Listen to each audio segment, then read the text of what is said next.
আজকে আমি সূরাতুন নিসার দুটি আয়াত শেয়ার করতে চাই। একটি আয়াতে আল্লাহ বলছেন সবার আগে কোন কোন পাপগুলো থেকে আমাদেরকে দূরে থাকা প্রয়োজন। অনেক সময় একজন মুসলিমের জীবনে কাজের অগ্রাধিকার নির্ধারণের ক্ষেত্রে সঠিকভাবে বুঝের অভাব দেখা যায়। কিছু কিছু কাজ অন্য কাজের চেয়ে বেশি গুরুত্বপূর্ণ, অন্যান্য কাজের চেয়ে আপনার নামাজ বেশি জরুরি।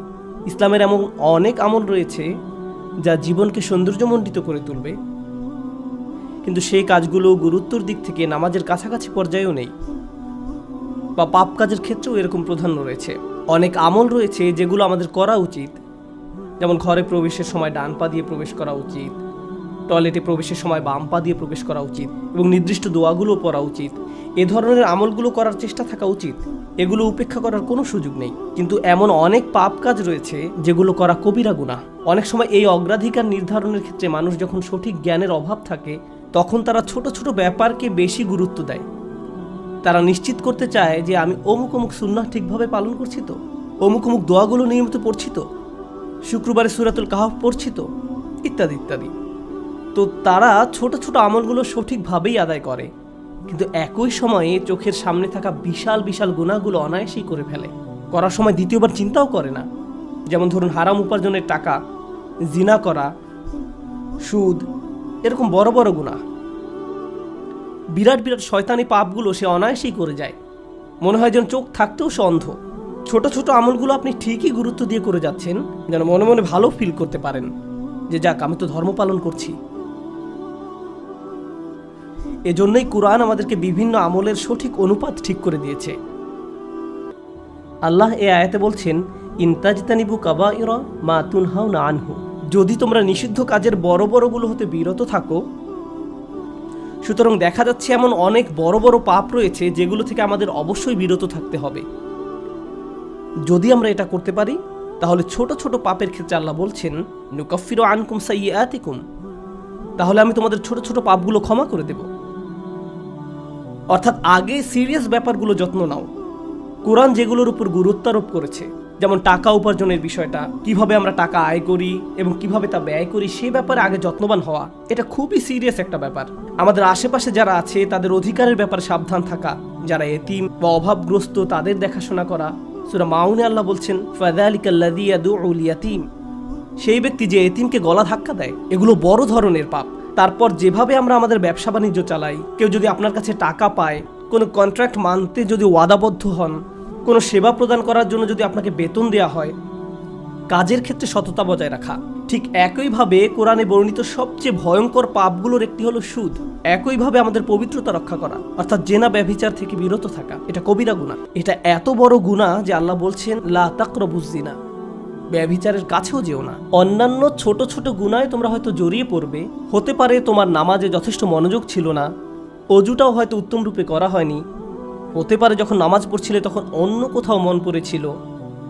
হতে পারে হজ বা উমরা করার সময় কিছু কিছু নিয়মকানুন ঠিকমতো পালন করতে পারোনি। কখনো কখনো হয়তো ধৈর্য হারিয়ে ফেলেছিলে।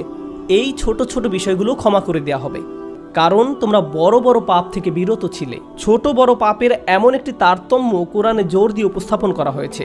কিন্তু এই আয়াতের যে ব্যাপারটি আমার কাছে বেশ চমৎকার লেগেছে, সেটা শুধু তিনি যে আমাদের পাপগুলো উপেক্ষা করবেন তা নয়, বরং এই পাপগুলোর কথা মনে করে আমরা প্রায় লজ্জিত হয়ে পড়ি। আল্লাহ এর সাথে সাথে আরো যোগ করে বলেন, অনুদখিলকুম মুদখলান কারিমা, এবং সম্মানজনক স্থানে তোমাদের প্রবেশ করানো হবে। অন্য কথায়, ওই ছোট ছোট ত্রুটিগুলোকে উপেক্ষা করে তোমাদেরকে সম্মানিত করা হবে, মর্যাদা দেয়া হবে। আর ওই সব লজ্জাজনক ব্যাপারগুলো তোমাদের রেকর্ড থেকে মুছে ফেলা হবে। তাই যখন তোমরা আল্লাহর সামনে আসবে, অপমানিত হবে না, তোমাদের সম্মানজনক স্থানে প্রবেশ করানো হবে। এই আয়াতের আরেকটি ব্যাপারও আমার কাছে বেশ চমৎকার মনে হয়েছে। এই আয়াতের পূর্বের কয়েকটি আয়াতে কিছু কিছু কবিরা গুনাহ নিয়ে কথা বলা হয়েছে, যেমন ব্যবসায় প্রতারণা করা, কাউকে অন্যায়ভাবে হত্যা করা। আর ছোট ছোট পাপ ক্ষমা করে দেওয়ার আয়াতের ঠিক পরের আয়াতে আরও অসাধারণ উপায়ে জীবনের বিভিন্ন বড় বড় পাপে জড়িয়ে পড়ার যে মূল কারণ সেটা বলা হয়েছে। আল্লাহ আযজা ওয়া জাল্লা বলেন, ওয়ালা তাতামান্নাউ মা ফাদ্দালাল্লাহু বিহি বা'দাকুম আলা বা'দ, আর তোমরা আকাঙ্ক্ষা করো না এমন সব বিষয়ে যাতে আল্লাহ তাআলা তোমাদের একের উপর অন্যের শ্রেষ্ঠত্ব দান করেছেন। তো আমাদের ক্ষেত্রে যা ঘটে যখন আমরা এমন কাউকে দেখি যে আমাদের চেয়ে বেশি টাকা উপার্জন করে, আমাদের চেয়ে তার চেহারাটাও বেশি সুন্দর, তার গাড়িটাও উত্তম, তার সাংসারিক জীবনটাও প্রশান্তির। কখনো কখনো ভাই বোনের মাঝেও এই হিংসা দেখা দেয়। যেমন আমি বলতে শুনেছি, আমার বোনের গায়ের রং আমার চেয়ে উজ্জ্বল। হিংসা বিভিন্ন প্রকৃতির হতে পারে। কারো ভালো কিছু থাকার কারণে আপনি তাকে ঈর্ষা করতে পারেন, এবং আপনার নিজের সেটা না থাকার কারণ নিয়ে সারাক্ষণ চিন্তা করতে পারেন। আর এই চিন্তা আপনাকে শেষ করে দিতে পারে। এটা ছোট বড় যে কোনো কিছুর জন্য হতে পারে। এটা বস্তুগত বিষয়, যেমন অর্থকড়ি, ঘরবাড়ির জন্য হতে পারে। আবার অবস্তুগত বিষয়, যেমন বাবার ভালোবাসা, মায়ের ভালোবাসার জন্যও হতে পারে। বাবা কেন তাকে এত ভালোবাসে, আমার প্রতি তো এত মনোযোগ দেয় না। মা সবসময় শুধু আমার দোষ দেখেন, তিনি কখনো ওর দোষ দেখেন না। মাঝে মাঝে পিতামাতার আচরণ ব্যাপারটাকে আরও জটিল করে তোলে, কারণ তারা বারবার বলতে থাকেন, কেন তুমি তোমার ভাইয়ের মতো হতে পারো না, ও কত লক্ষ্মী। তাদের এমন আচরণ পরিবারের ভিতরে আরও বেশি হিংসা তৈরি করে। আল্লাহ এখানে বলছেন, অন্যদের যা দেয়া হয়েছে তার জন্য আকাঙ্ক্ষা করো না। আপনি নিজেই তো দেখতে পান যে আপনার চেয়ে ভালো চেহারার মানুষ রয়েছে, আপনার আমার চেয়ে বুদ্ধিমান মানুষও রয়েছে, আমাদের চেয়ে বেশি টাকা কামাই করে এমন লোকজনও রয়েছে। পরিবারে এমন কেউ থাকতে পারে যে আপনার চেয়ে বেশি প্রশংসা লাভ করে। কখনো কখনো হয়তো অন্যায়ভাবে তাদেরকে প্রাধান্য দেওয়া হয়, কিন্তু অনেক ক্ষেত্রে আসল ব্যাপার হলো, আল্লাহ তার জন্য রিজিকের যে দরজা খুলে দিয়েছেন তা তিনি আমার জন্য খুলেননি, তিনি আমার জন্য অন্য দরজা খুলে দিয়েছেন। আমরা অন্য একজনকে যা দেয়া হয়েছে ঠিক সেটাই কামনা করি। আল্লাহ আপনাকে আমাকে অন্য একজনের মতো করে বানাননি। আল্লাহ অন্য মানুষদের জন্য রিজিকের যে দরজা খুলে দিয়েছেন তা হয়তো আমার জন্য দেননি। আমাদের প্রত্যেকেরই রয়েছে জীবিকা উপার্জনের স্বতন্ত্র সুযোগ।